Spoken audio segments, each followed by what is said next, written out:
Hi, I'm Joyce Harper, Professor of Reproductive Science at the Institute for Women's Health at University College London. Welcome to Season 3 of my podcast, Why Didn't Anyone Tell Me This? This season, we'll be diving into topics that explore how to achieve good health and happiness. I'll be speaking with leading experts who will provide evidence-based advice and debunk some of the many myths around our health. Additionally, I'll be having conversations with individuals who bring unique perspectives through their lived experiences. In Season 3, we'll cover a diverse range of topics, including reproductive anatomy, inspiring female icons, chronic health conditions, factors that influence our well-being, and global women's health issues. I really hope you enjoy Season 3 of Why Didn't Anyone Tell Me This?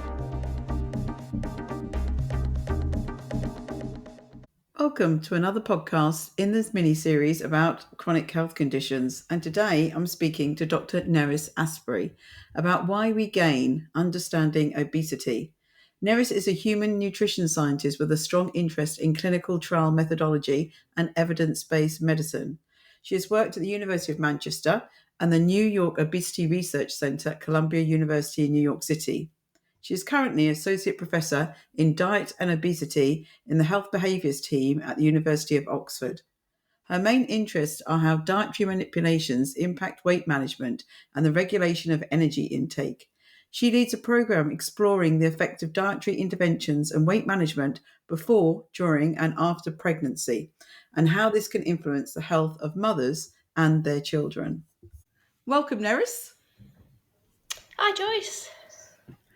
So I wanted to start by just asking you to tell me a bit about your career to date and what interested you in nutrition and obesity. Well, I started off doing science A-levels, and I've always been really kind of like keen on sciences and solving problems. And I knew that I didn't want to study medicine at university, but I wasn't quite sure what I wanted to study, and therefore went through, at the time, it was a big UCAS book of all the different courses that were available. And I've always had a real interest in food and cookery, and decided that I would quite like to study nutrition at university.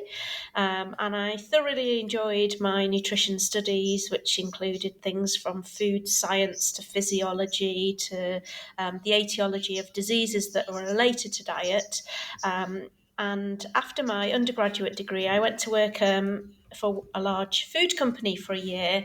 And I think in the first couple of weeks, I realised that although the job was very interesting, that I couldn't do this for the rest of my life, and had started to think about going back to university to do some further study. And at that point, I applied to go and do a master's in human nutrition to learn a bit more about nutrition of the human body. And it's at that stage I became really interested in energy balance and how what we eat can make us who we are. And my thesis project during my master's was looking at how the foods we eat can influence our appetite, which has a real relevance to how we manage our body weight. So some people may become very underweight, or some people may become very overweight if they eat too little or eat too much food. Following my master's, I did a PhD, which kind of took that the project that I'd done during my master's a little bit further and tried to manipulate different kinds of foods to try and make people feel fuller for longer, which may help them in the long term manage their body weight. It was after that I did a postdoc position in the United States, which kind of took my research from my PhD on a more applied level. So how we could use the information that we knew about what regulated appetite to help people manage their body weight better. And about 10 years ago now, I returned to the UK to work at the University of Oxford, where I've been conducting lots of different studies on ways that we can help people manage their body weight better, particularly for women before, during, and after pregnancy. That's amazing, and that's so important. And this podcast is coming out not long before Christmas, where I think so many people get carried away with eating. So I'm really hoping that we're going to have a great conversation now and really make them think about what they're doing, both at the Christmas break, but also going into next year, when there's many people, including me, who have started the new year thinking, okay, one of my New Year's resolutions is to lose some weight. So it's certainly a hot topic. So I Yeah, wanted to, exactly. We find sorry, carry on. Sorry. We find that lots of people do have these New Year's resolutions, either during January or other periods during the year where they decide they want to make a lifestyle change and lose some weight and have a healthier lifestyle. Right, so let's delve into that. Hopefully, I always think with a New Year's resolution, you should start it in December. So this podcast will be out before then. So hopefully, people will think about that. Let's start now. Let's not start in January. So, Nerys, I wanted to start off with some basics. So, what actually causes obesity? How much of it is genetics, and how much is lifestyle or environment? So, Joyce, at a fundamental level, obesity is a long term imbalance in our energy intake. So, the energy that we intake comes purely from the foods and drinks that we consume. And that's in a balance, in a scales, if you like, with the energy that we expend. And that energy that we expend comes from different sources. So the main source is our basal metabolic rate. And this is the energy that you need to basically stay alive, to breathe, to keep your heart beating, to keep your gut functioning. So the energy required for your basal metabolic rate. There's also an energy requirement to the digestion and absorptions of the foods we eat, which is relative to the amount and composition of those foods, and we call that dietary induced thermogenesis. And then there's also the component that everybody knows about, which is the physical activities that we do every single day. So these may include, just being awake, dressing yourself, washing yourself, but also can include formal activity such as exercise, going to the gym, going for a run. I think the really interesting part is that physical activity component probably only makes up about 20% of the energy that we expend daily.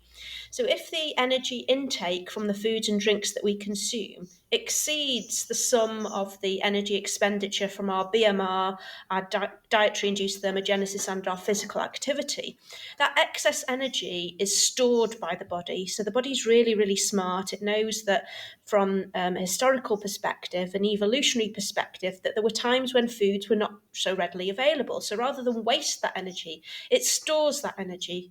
And the most efficient way to store that energy is in the form of adipose tissue, which is what we more commonly known as body fat. And so the more energy that you store, the greater the stores of adipose tissue. So these adipose tissue depots grow. And when they grow to a certain extent that they impair your health and your metabolic function, that is what we define as obesity. And most people have heard of the body mass index, and that is a pretty good measure on population level to kind of group people into different groups of weight for height. So if you've got lots of adipose tissue, you're more likely to have a higher body mass index, a higher weight for your height. And if you have lesser adipose tissue stored, you're more likely to have a lower body mass index. And for the purposes of definition, we define people with obesity as those who have a BMI of 30 or greater. Right, we're going to delve in a minute to how important that is for both our short-term and long-term health. But I wanted to pick up on some of the work you've been doing through your various studies and your research. So there's a big discussion at the moment about the calories in and calories out. Is it as simple as that? Can we just look at the calories in food? You mentioned that you've done research on food that makes you fuller longer, and there's a whole discussion about the microbiome. So what's really true? So when I said fundamentally, it's a balance between energy intake and energy expenditure. That's at the most simple level. Now, obviously, people have different genetics, which may have them to develop characteristics that maybe they experience hunger more than other people, where it's more likely that they are going to eat and consume more foods and drinks. There may also be genes that drive certain people to burn more energy, to expend more energy in terms of either physical activity or non-physical activity energy expenditure. And there is lots of discussion about the foods and drinks that we consume and how those affect our appetite in the longer term. So if you eat foods that are likely to suppress your appetite, you're less likely to exceed your energy expenditure by going to seek and consume foods and drinks that have high energy content. So from the work that you've done and from what we know in the wider research, what's going to be a good way for us to try and keep obesity down? So we've known for a long time that kind of three factors, are related to excess energy consumption, which leads to us storing that adipose tissue and more likely to gain more weight and become obese. So they are the energy density of the foods that we consume. So that is the amount of energy that's in a weight or volume of food. So you can eat a much smaller amount of food, but it contains much more energy when a food is energy dense. Or lesser energy dense foods, things such as fruits and vegetables, contain a lower amount of energy per weight or volume of food. So you can eat lots more of them for the same amount of energy as you can for the higher energy dense foods. And the two things that we know that drive that energy density are the fat and the fat content of that food. So fat is the most energy dense of the nutrients.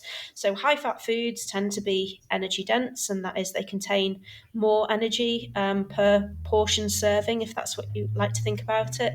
But also we know that sugar is very pleasant. We have an innate preference for sweet things, even from the moment that we're born.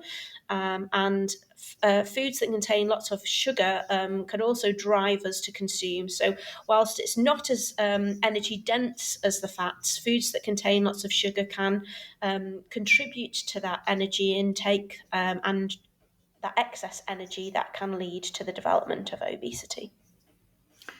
So there's been a big move, obviously decades ago, about having low fat foods, but now it seems that we're being told we shouldn't eat low fat foods for various reasons. So what would your advice be? Is low fat foods a good thing? Is that something we should buy or not?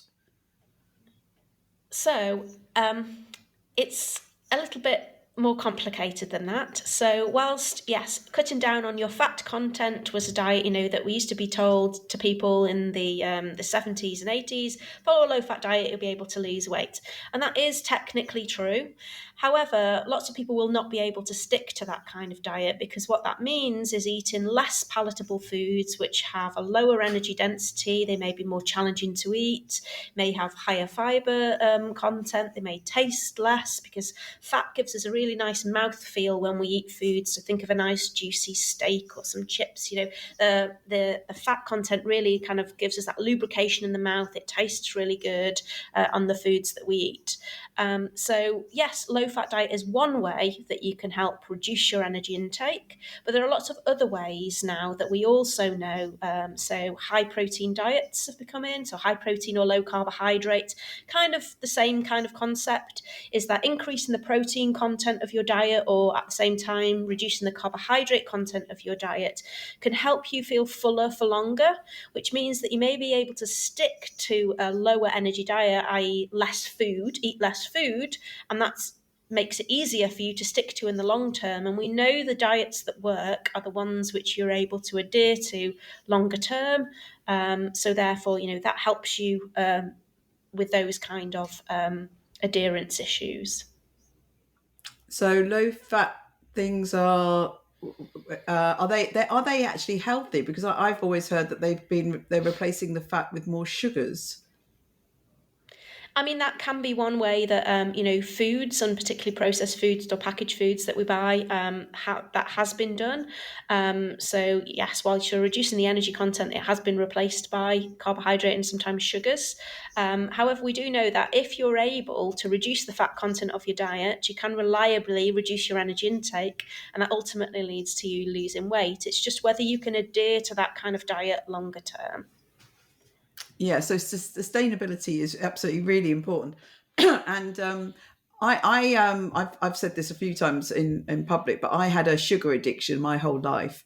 So for me, the only way I could curb this, it's been over a year now, is to totally cut out sweets, biscuits, cakes, ice cream, chocolate. I just don't eat it anymore, Mm-hmm. and it's really, really helped me.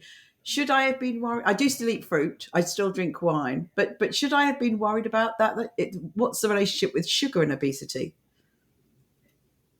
I mean, like I said, we have this innate preference for sweet things, which tend to be sugars in some kind of form. And we know that excess consumption of sugars can lead to excess energy intake and weight gain. We also know that in people who consume lots of sugar, reducing that sugar intake, either by, reducing the amount of sugar, so the portions reduce, making the portion size smaller, or by replacing those sugars with artificially sweetened alternatives. So the artificially sweetened versions don't contain any carbohydrates, so they're as sweet, but they don't contain any energy usually.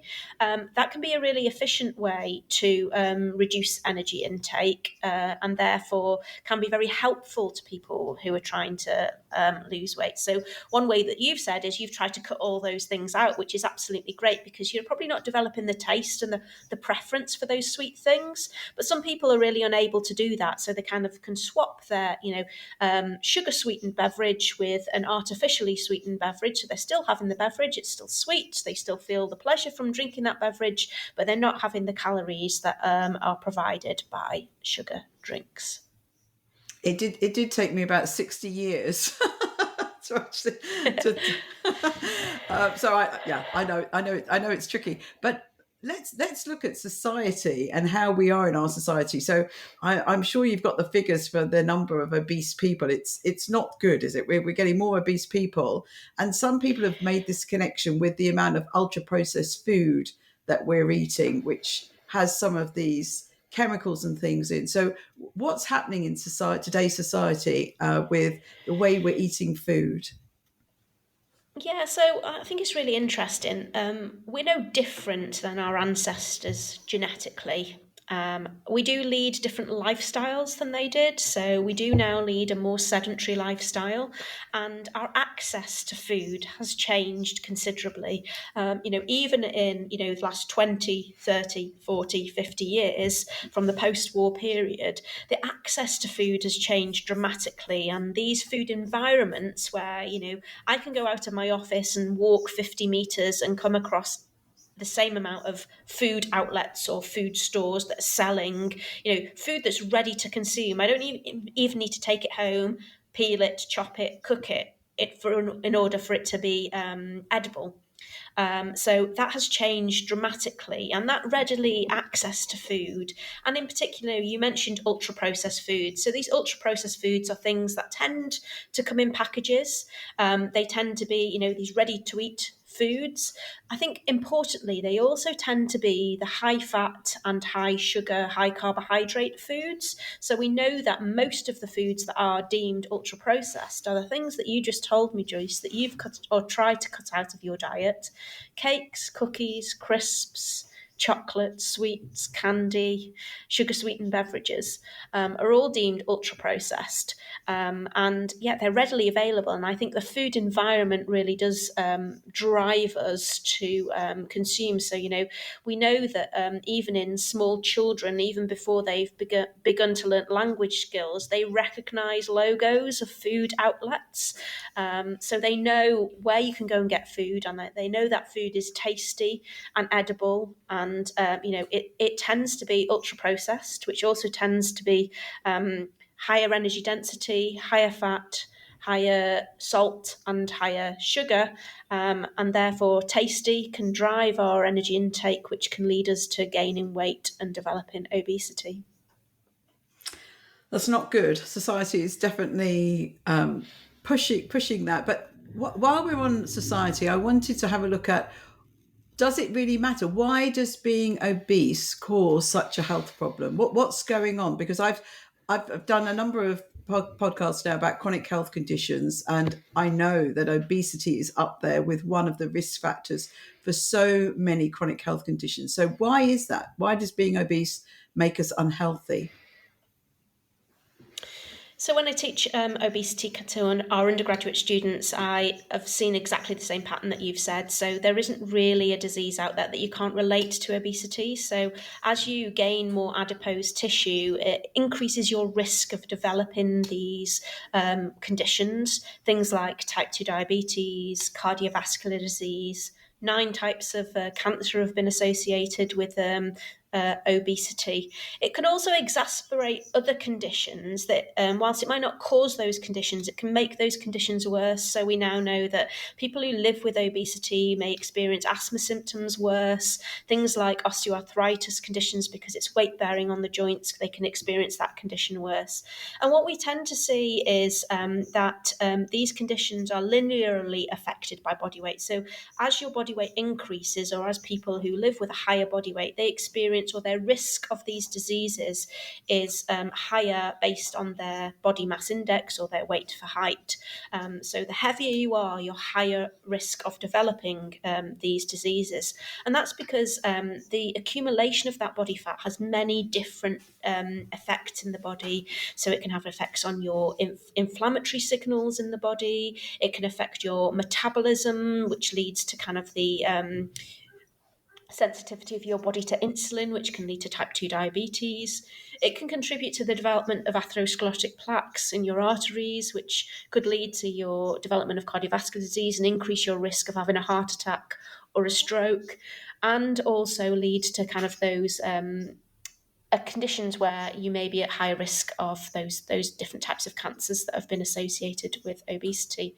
So yeah, obesity and body weight in general is really very important for our overall health. Wow, that's our key message to everyone. We're not doing this just for fun. I wanted them to hear that, to think about their weight and what they're putting in their mouth, and how important that is to so many different health conditions that can really affect them. It's not all bad news.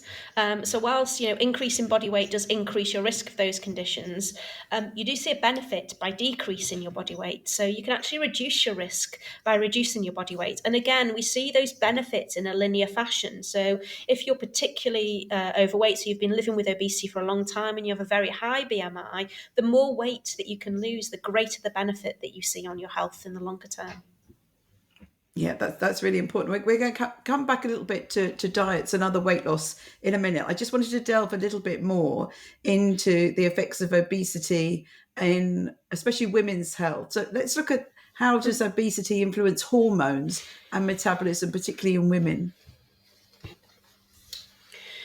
So I think all of the signals about appetite are circulating in the body and are integrated in the brain, and we know that when you live with obesity, those signals can cause certain conditions. Polycystic ovarian syndrome is one of them. We don't really know whether the PCOS is causing the obesity or the obesity is causing the PCOS. What we do know is that they are very closely related conditions, and they probably act via the same internal signaling mechanisms. So I think particularly in women, we all know that there are certain periods when we during the month where we might experience appetite more or less, or also during the life course. So certain periods of life, where women say that they are more prone to gaining weight around their midriff, or, in different areas than they used to be when they were younger. Yes, certainly. You mentioned at different times of the month. So I've done quite a lot of work with talking to women about their periods, and they definitely say that week before their period comes, they really change how they want to eat, and it wasn't consistent. So some women crave more carbs, and some women crave more protein. So there is definitely an effect on just what we want to eat due to our hormones, isn't there? Yeah, absolutely. And, the hormones are really, really important in governing that drive to eat, what we are craving or what we desire, and that food seeking behaviour. Now you've done a lot of work on pregnancy. So how important is having a normal weight for the father and the mother when they're trying to conceive, and then for the mother during pregnancy?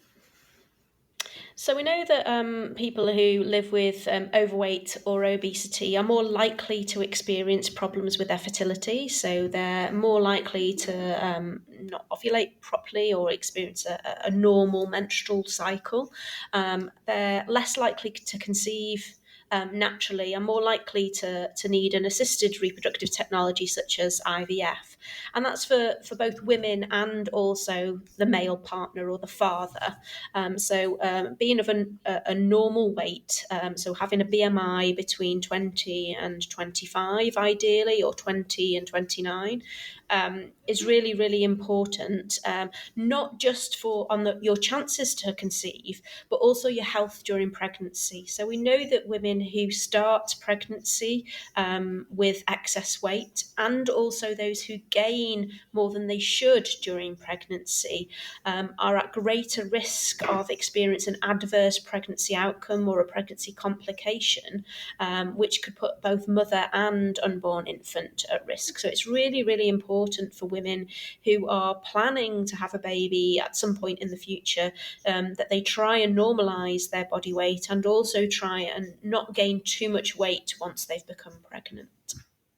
And I know there's some, I think maybe all IVF providers, so where the NHS is going to pay for the fertility treatment, they won't do it if you've got an obese BMI. Is that important? Yeah, so all NHS funded IVF in every ICB now, and also in Scotland and Wales, where the criteria is a blanket criteria, it's not based on local region. So you must have the mother, the person who's undergoing the fertility treatment, must have a BMI of 30 or under. And in some regions, they also implement that for the male partner, the potential father. Right. I think I agree. I think that's really, really important. And what about the health of the child once they're born? So I've heard that there is some data that if the parents were obese, the mother and the father, this can lead to long-term health implications for the child. Yeah, it can do, and that may be associated with the genetic characteristics that we've talked about that can put somebody at higher risk of drive to eat, gaining more body fat, and becoming a child that's overweight or obese. What we know about childhood overweight and obesity is the greatest risk that incurs is the risk of becoming an overweight or obese adult. So whilst historically, the actual health concerns of being an overweight or a child living with overweight or obesity have not manifested, we now do know that kind of in severe cases that can lead to type 2 diabetes and some very rare metabolic conditions. In childhood, actually, the health risks are very low because your risk of cardiovascular disease increases with age. Your risk of cancer is very low in childhood. So the main risk that we have is this development of adult overweight and obesity, which is associated with those poorer health outcomes that we've discussed, things like development of type 2 diabetes, development of cardiovascular disease, the risk of cancers, of osteoarthritis, and all of those other adverse health outcomes. So not just the morbidity, but also premature mortality, so the risk of dying sooner because of those complications of obesity. Yeah. And what about middle age? So when we get to middle age, now we've started talking about a belly. So women who are perimenopause, we say they've got a menopause belly.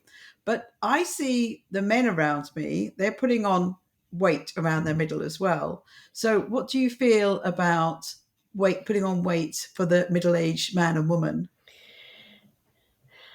So we know from data that actually during our entire adult life, we're likely to gain weight. And I think they roughly say it's around 1 to 2 kilos each year. So by the time you reach that middle age period, most people have gained quite a substantial amount of weight if they've been gaining weight during their adult life. And it's likely that that's being put on in areas across the body. So, it can go onto the rear end, it can go onto the stomach. Some people put it on their legs and their thighs. But it does appear to be that during this kind of like middle age period that the deposition of fat around the stomach seems to be more pronounced. And there's not a lot of research on that, on whether we, can stop that in some way or reverse it by putting people on a weight loss treatment.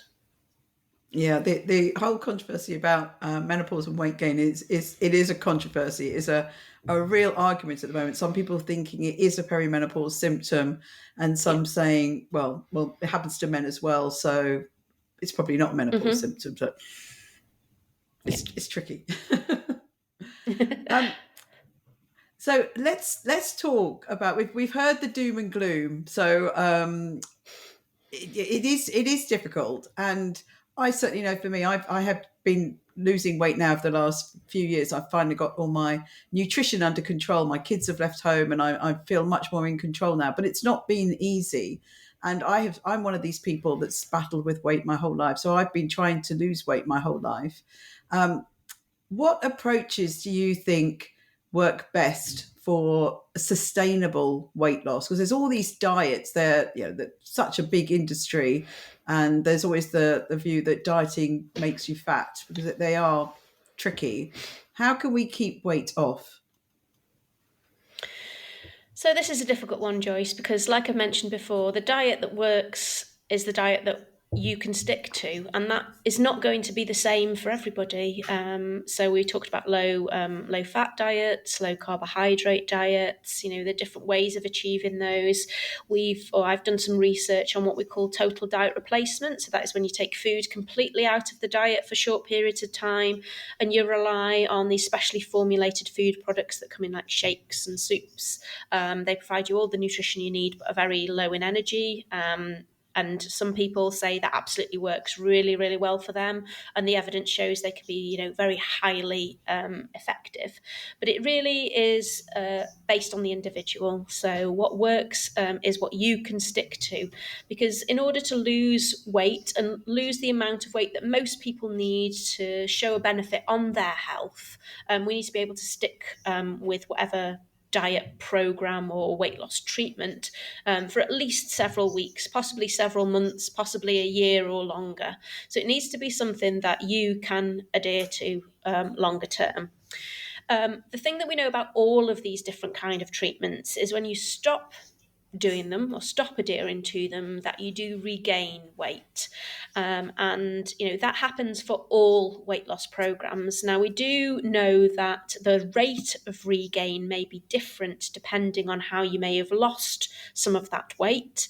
And I think what we're kind of looking at in the future is, how can we reduce that rate of regain so that you're not getting back to your starting weight within the first year after you've completed your diet. So we know that people that follow certain kinds of behaviours, so there's a large registry in the United States of people who have lost weight and kept that weight off successfully.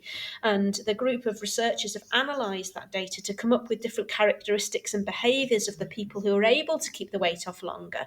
And there are certain things that they've identified. So we know that people who regularly eat breakfast are able to keep the weight off for longer. People who have lost weight and have incorporated physical activity into their diet, into their weight loss program, are able to keep the weight off longer as well. And people who do lots of planning about their food consumption are able to keep that weight off longer. So we know, there are certain characteristics that we can build into new or existing programs that can help people achieve that sustainable weight loss and avoid that weight regain that's associated with the end of any kind of program. That's really good research. I'm really pleased with that coming out. I about 15 years ago, I did do one of those diets that you were talking about, where there's no food, and we just had Mm-hmm. shakes and some certain bars. I did it for, I think I did it for about three. I think I lost 3 stone in 3 months. It did work. Lots of other people on the program, they were quite ill. Um, and it was high protein. So all the shakes and bars were high protein and low carbs. But as you said, well, for me it wasn't sustainable at all. And now we've got these weight loss injections. So we've got Wegovy and Ozempic and things. So I know there's lots of people that have lost a lot of weight on these, but we're questioning now whether are they going to be on them forever. So what's your thought about the weight loss injections? So I think they're a real kind of turning point for obesity treatments, and it's for a long time we didn't really have anything to offer people. If people went to their doctor and said, I live with overweight and obesity, what can you do to help me? There was nothing that the doctor could give them. So it's really great that there are now these kind of tools in the toolbox to help people, kind of reduce their weight and achieve better health. However, I don't think they're going to be the answer for everybody. I also don't think they're likely to be the answer for the majority of people who are living with excess weight. So we know that they can be, from the clinical trial data, that both of these drugs can be highly effective in helping people lose weight over 1 to 2 year periods. What we don't know is in the real world how people are going to use them. And I've heard some stories from some GP colleagues of them already seeing the weight cycling happen through these drugs, where people have started them, they've been prescribed them, they've taken them for several months, and for one reason or another, usually to do with the side effects of taking the drugs, they've decided to come off them again and regain the weight really quite rapidly. So I think one of the things we really need to be careful about around these drugs is what's happening when people do end their weight loss journey with these drugs, and how we can better help those people avoid that weight regain that happens with all kinds of weight loss program, but does appear to be particularly pronounced with the drugs. And that may be for one of many reasons, but it could possibly be because these drugs, what they do is suppress your appetite, so you don't have that drive to eat. You're not taking the pleasure you used to from food, so you're eating less and losing weight.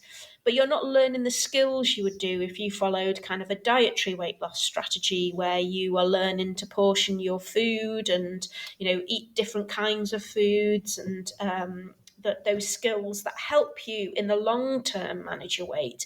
You're reliant purely on the physiological effect of those drugs in suppressing your appetite. Once you stop taking the drugs, that effect goes away. And if you haven't learnt these skills to help you manage your body weight in the longer term, weight can shoot up quite rapidly after you've ceased taking the medications. Yes, it's going to be an interesting time to see now. I know so many people that have lost a lot of weight, but interesting to see where they're going to go with that over the next few years. And what's your view about intermittent fasting? So you said that the studies are showing that sustained weight loss happens if people are eating breakfast.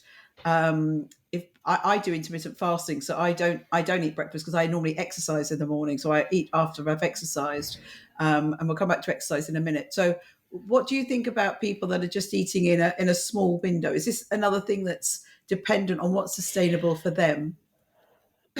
Yes. So, whilst the short term studies on intermittent fasting can show it can be really effective in reducing your energy intake, the longer term trials on whether it's useful to help you lose weight are actually really inconclusive. And the recent update to the obesity guidelines for the NHS suggested more research was needed in this area, because we really didn't know whether recommending intermittent fasting as a way to lose weight and manage body weight was going to be effective in the longer term. So, whilst in the short term, we absolutely know that you don't eat more on the days that you are not fasting compared to the ones that you are, and therefore you've got this reduction in energy intake which helps you lose weight. Don't know whether that can be sustained in the longer term, and that can lead to a sustainable weight loss. I think going back to ultra processed food as well. For me, ultra processed food is disgusting. I don't understand why anyone would eat. I don't want to name any companies. I don't want to get sued. But some of the fast food outlets, to me, even smells disgusting, and I don't understand why people would eat them. And I think for me, at my age, I'm really thinking about making sure the food I eat is sexy, that it's quality food, but I eat smaller amounts of it. So we don't look on cooking really as sexy enough. I think we should. I think we should look at the quality of that food we eat. I mean, that's true. I think that we do lack cooking skills generally as a population, and we need to really develop that in order to kind of increase the quality of our diet. But I think banning all ultra processed foods as these disgusting products that you don't like the taste of, I think that's tarring lots of foods that you probably have in your cupboard, Joyce. So wholemeal bread, ultra processed food. Frozen fruits and vegetables, ultra processed food. Diet and low calorie soft drinks, ultra processed food.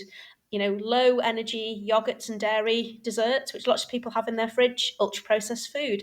So I think it's made things very complicated for the general public to understand, this ultra processed food label, which encompasses a group of food products, some of which, yes, may be energy dense, high fat, high salt, high sugar, some of which are foods which we have been recommending for a long time that people eat more of to increase the quality of their diet. And I think we need more research on how the balance of those foods can be incorporated and what message we as nutrition and obesity scientists should be telling the general public about what foods they should be eating more or less of.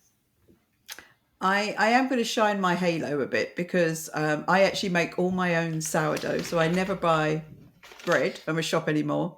I never ever drink fizzy drinks, and my kids very rarely drink them. One of them's doing a football scholarship in the US, and he couldn't believe when he got there that it was so normalized to drink sodas. They just all drink them, and my kids have never been brought up on that. So actually, my cupboard's pretty bare. I do cook everything from scratch, but I know that lots of people don't have the time to do that. And what you've said about what people are eating is real, and that's how most people will do eat, for sure. Yeah, and I think it's a balance. So I think it's unlikely that somebody's going to consume a diet that's made entirely of ultra processed foods. It's like, what proportion of your diet is made up of those kinds of foods? And, can you combine that with whole food products, fruits, vegetables, lean protein cuts that are cooked from scratch, in an appetizing way, so that you can reduce your reliance on those foods that tend to be, packaged, energy dense, high fat, high sugar, and high salt.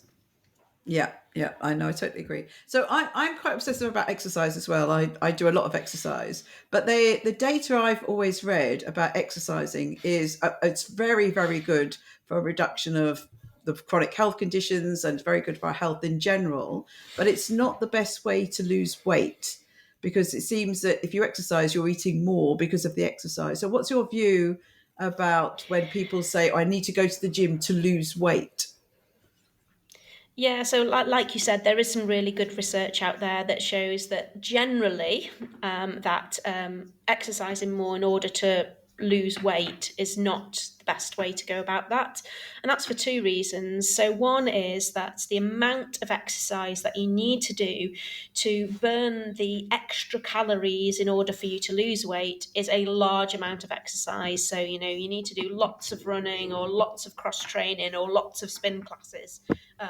If you've ever got one of those lots of people have these smart watches and are quite shocked by the amount of calories that it says that they've burned at the end of a really, intensive exercise class. So, the amount of exercise is really great. The other thing that you touched upon is that you can, once you've exercised, you may go home and have a greater drive to eat. And that's because your body is telling you, well, you've done this big exercise class, you need to go and find some calories to replenish those that you've burnt off. So it can actually increase your drive to eat, and you may, go and search for, less healthy alternatives. I think the other thing that we touched on briefly is kind of sugar and energy drinks. So lots of people, when they go and exercise, may take an energy drink, which they think helps them during exercise, but can actually contain lots of hidden calories that you didn't know that were in that drink to begin with, and can lead to that excess energy intake. So in general, exercising to lose weight does not work.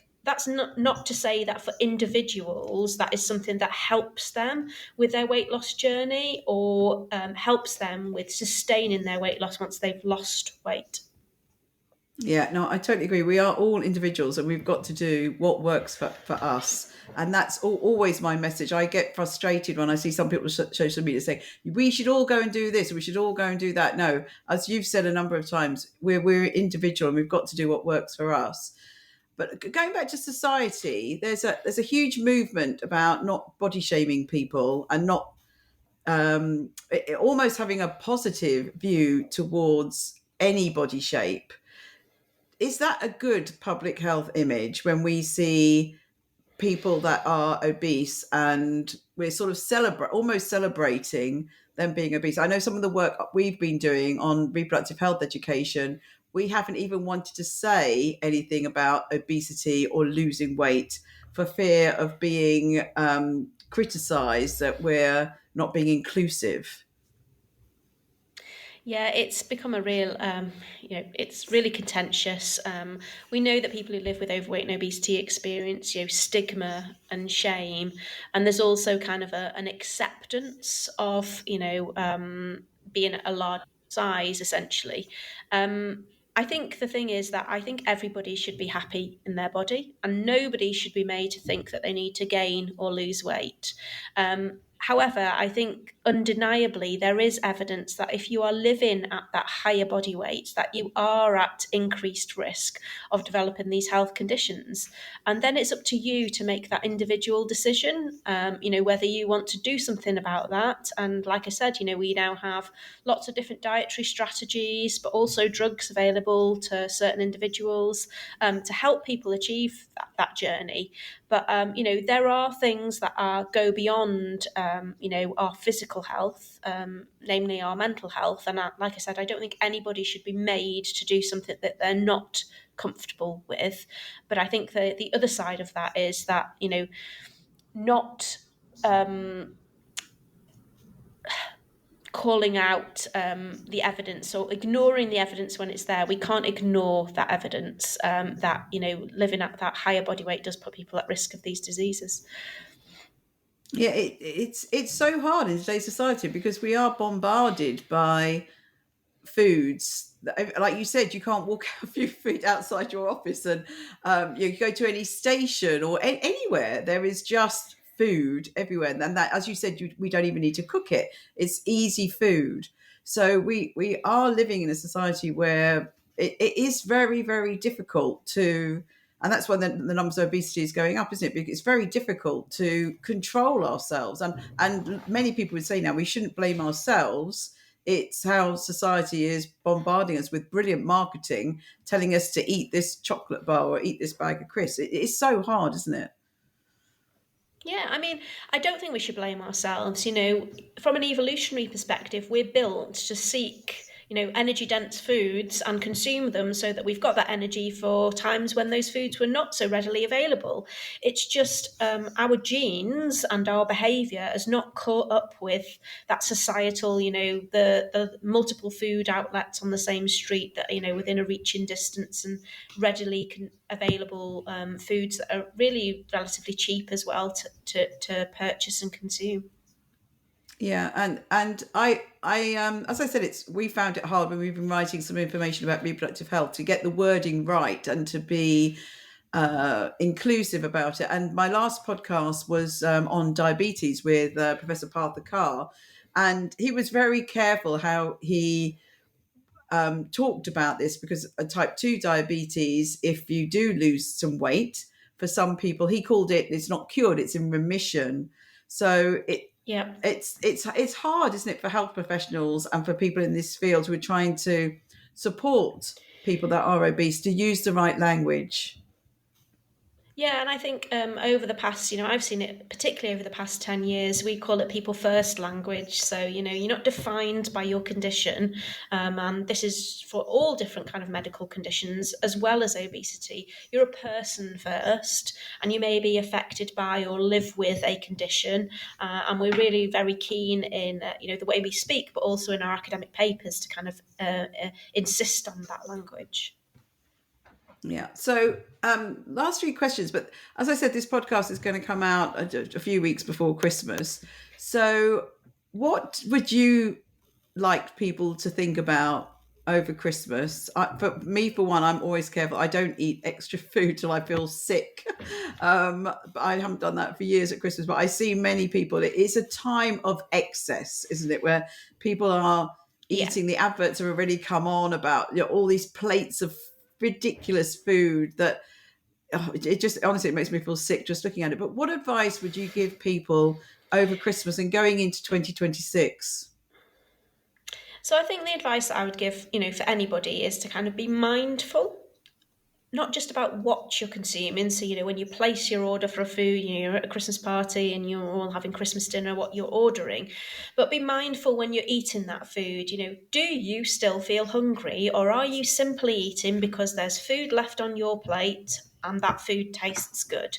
Because I think we are all guilty of over consuming, particularly when we've got this plentiful supply of really delicious food around Christmas time. So do you really need, that tin of quality streets within reaching distance of your television? So we know that foods that are, readily there, you're more likely to consume them than if you needed to go into the cupboard or needed to go and prepare that food for yourself. So being really mindful about the foods that you choose to have close by, choose to purchase, first of all, choose to have close by in your house, choose to prepare and eat. And also, whilst you're eating within a meal, are you just simply eating because it's on your plate, or do you still feel hungry?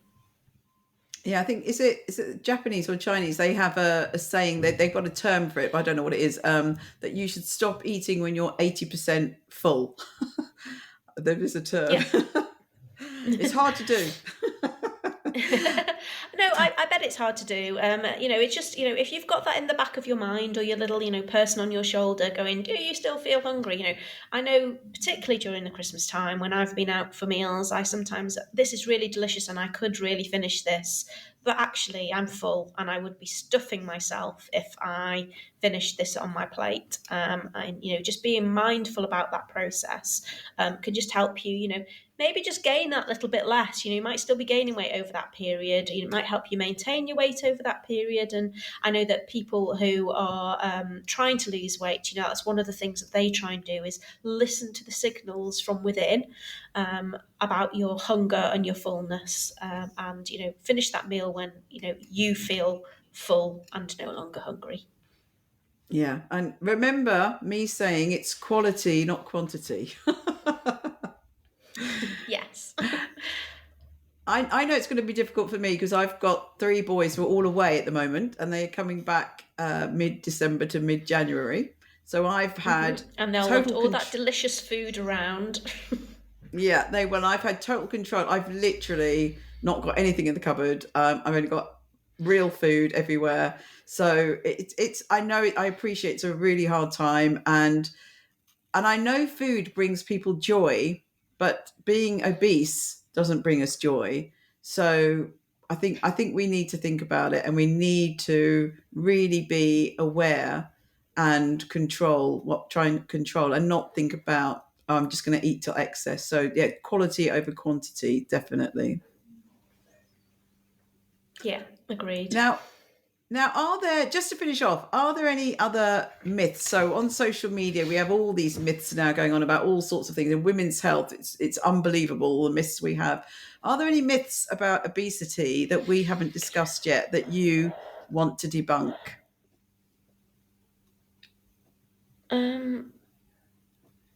I don't know what those might be.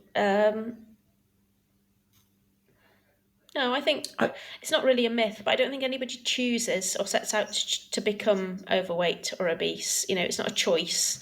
It's something that happens gradually over time. And I think to rectify that problem is also going to take time. It's not going to be a quick fix. So even these drugs, take time to have their action. And, I've seen this with working with people who've had bariatric surgery, but have also taken these drugs that it may not be the magic answer. So I think with all in life in general, be careful what you wish for. So lots of people who do live with overweight and obesity, and perhaps have lived with that for quite a substantial period during their life, feel that being thin will answer all of their problems. So it's going to make their relationship better. It's going to earn them more money. They're going to love the clothes that they eat. What I have seen from my perspective is that, yes, you might be thin, but some of those problems will still exist when you're thin. So it's not going to be the magic answer to everything. And to bear that in mind when you embark on whatever journey that you're going to do to treat your body weight. That's a really good bit of advice. The one myth I think I mentioned it briefly, but the microbiome. So there's all these things about we should be. I won't name a particular company with a yellow logo, but they're saying they're saying you should do this and you should do that, and some of the things I've seen, I think are a little bit obsessive, to be honest, and I worry that it's getting some people to have an eating disorder. Where I saw on one Facebook group, someone said, "I've got to go to a wedding and I won't be able to eat any food at the wedding." And I was like, "Of course you can eat some food at the wedding. It's not going to kill you." But people get very obsessive. So do you think there's any golden advice about our gut microbiome and what we should be doing there? So I think there's still lots that we don't know. So we know a more diverse microbiome in our gut is associated with greater health benefits. But one of the best ways of getting a more diverse microbiome is to eat more fruits and vegetables. So there's no real, there's no foods in packets or packets of seeds or things that you sprinkle on your food that can help that. So eating more fruits and vegetables can really help that. So I don't think there's a magic answer. There's also lots of things that we don't know about different strains of bacteria that could help you, reduce your energy intake or increase your energy expenditure. But, they're very specific strains. And I think, there's real difficulty over how we increase one strain over another. Yeah, I know the public don't like to hear us say we need more research, but we do. We need more research in many of these areas, don't we? Yeah, absolutely. And, we can't. I think one of the things that I've seen is, we're not going to develop these new treatments, which the public do generally want and are very welcoming of, but we can't get there without the kind of preliminary research to that. So, we do need more research to increase our understanding. And who knows, maybe one day we will have a magic pill that stops people gaining too much weight and, nobody will live with overweight and obesity. But I think we're a long way from that at the moment. Yeah, but I mean, these injections seem to have got part of the way, but we need more research. Yeah. Nerys, just to finish off, on a lighter note, just in case we have got too heavy. I know we've been heavy on this podcast, and I know for some it will be depressing to listen to it, but I think it's really, really important. And I've done this series on chronic health conditions because I think they are so important for us to know the right information. So thank you for clearing up all those questions that I had, and I'm sure other people would have. But just to finish off, Nerys, what makes you happy and where is your happy place? So I like to be outdoors. I feel a little bit landlocked in Oxford because I was brought up near the seaside, so absolutely love near the ocean at any sort of weather. In fact, the worse weather, the better. So a really windy, rainy day with lots of, waves by the seaside, that would be my happy place. Well, I love that. Well, the sea is my happy place. I'm going there on Friday for the day with some friends. And yeah. Will you venture in? Do you swim? Yes, I swim. I'm one of these mad people that swim. Yes, it's very cold. It's single digits now almost. It's hovering between 9 and 10. You're braver than me, Joyce. Oh, well, I do swear and we don't stay in very long. And my very last question, which is tough for some people, but what advice would you give your younger self? Your time will come. Yeah. I think I was very eager to get places very quickly, and I think sometimes you just need to wait and things will happen and you just need to, have patience. I love that. That's a great way to finish that. So, Nerys, thank you so much. I'm sorry if we've ruined some people's Christmas, but we shouldn't have ruined it. We should enjoy their Christmas dinner. Really do. One of the reasons we eat is for nutrition, but we also eat for pleasure. So please do enjoy those Christmas dinners, but just be mindful of what you're eating. Quality, not quantity. Exactly. Thank you.